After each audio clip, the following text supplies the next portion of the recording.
Ano yung kinikita niyo sa isang araw sa paghihingi?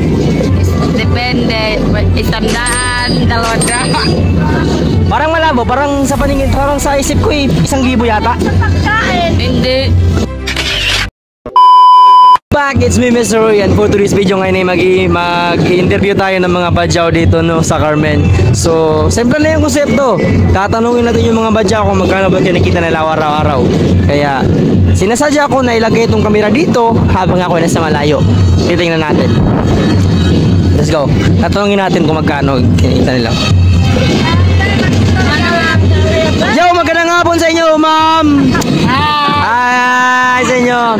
Hello. Kamusta kayo? Mabuti. Yes! So, pwede ba magtanong sa inyo? Pwede. Magkano yung kinikita niyo sa isang araw sa paghihingi?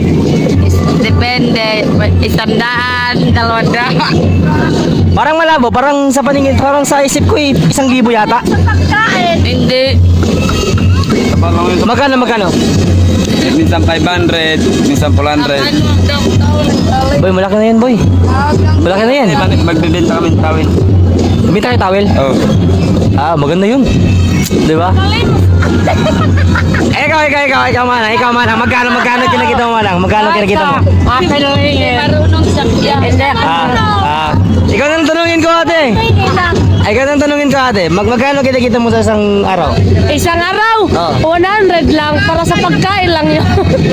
Talaga ba? Oo, totoo yun. Sabi kasi ng mga tao dyan sa iba, ano daw ang kinikita daw, 1,000. Huwag kang maniwala. Sa Manila yun. Kung mayroon lang ako gano'n, hindi na ako mamalimos. Tama no? So ngayon mga kauyo, nakikita ninyo. So ngayon nakikita ninyo, di ba? So ang kinikita nila dito hindi yung ini-expect natin na 1,000 o 5,000 yung bawat araw na kinikita nila. Ang kinikita lang nila ay 100, 200 sa isang araw. Kaya ngayon, alam nyo na.